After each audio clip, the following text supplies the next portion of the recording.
But first, the newest member of the Legislative Assembly. Chris Bourke was elected after the resignation of former Chief Minister John Stanhope.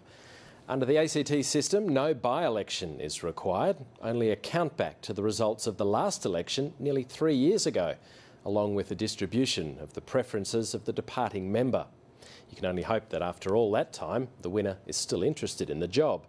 In the case of Labor's Chris Bourke, he was about to take up a career opportunity in Queensland when he was called to public service. Kate Evans reports.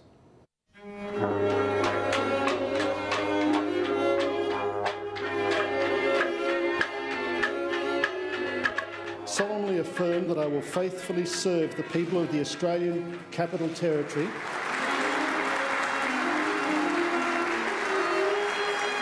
It's a fantastic job, Kate. I'm just enjoying it so much. Getting around, meeting people, talking to people about issues. Are there any challenges associated with coming in mid-term? Yes. Obviously the challenge is to get myself known to the people of Ginninderra so that they can contact me and I can do the things that they want to get done. Mr Speaker. You are the first Indigenous MLA in the ACT. Tell me about your Indigenous heritage. Golly. My Indigenous heritage is Gamilaroi, which is an area, comes from an area in northern New South Wales, near Moree and Mungandai. My grandmother was born in Mungandai. I think your upbringing is a complete mix of all the things, all the influences that were brought to bear.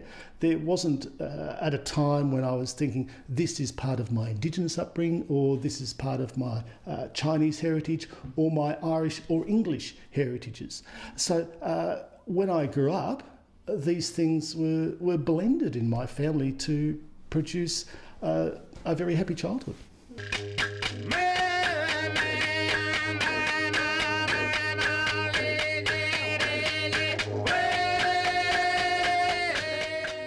Aboriginal heritage as well as us. Yeah, see? Yeah. It has to become Australia's culture.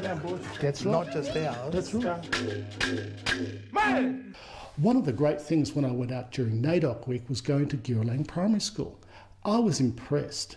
Here was a primary school that had grasped the idea of reconciliation and was putting it into action.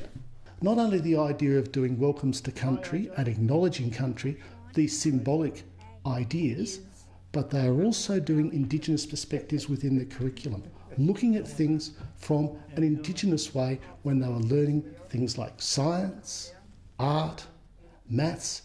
I think that's really important, and it's something that I want to be able to translate into the Assembly, into our legislation and into our policies and practices.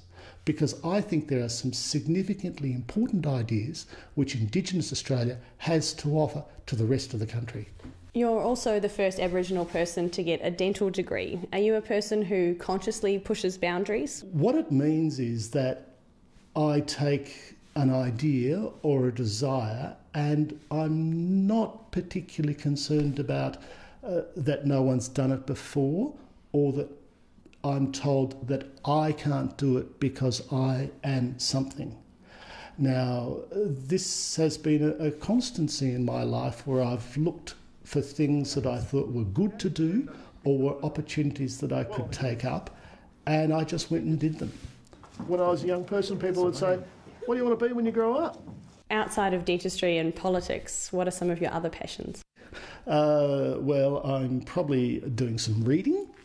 I like to do some bushwalking, and that's pretty much about it that I've got time for. Oh, and cooking. I love to cook, yeah.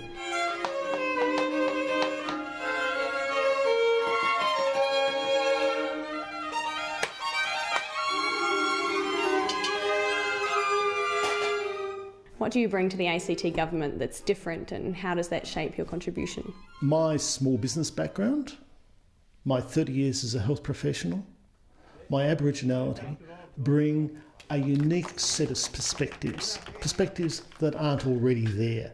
And they're going to give me a different way of looking at policies, a different way of looking at legislation, so that we can get better outcomes for all Canberrans.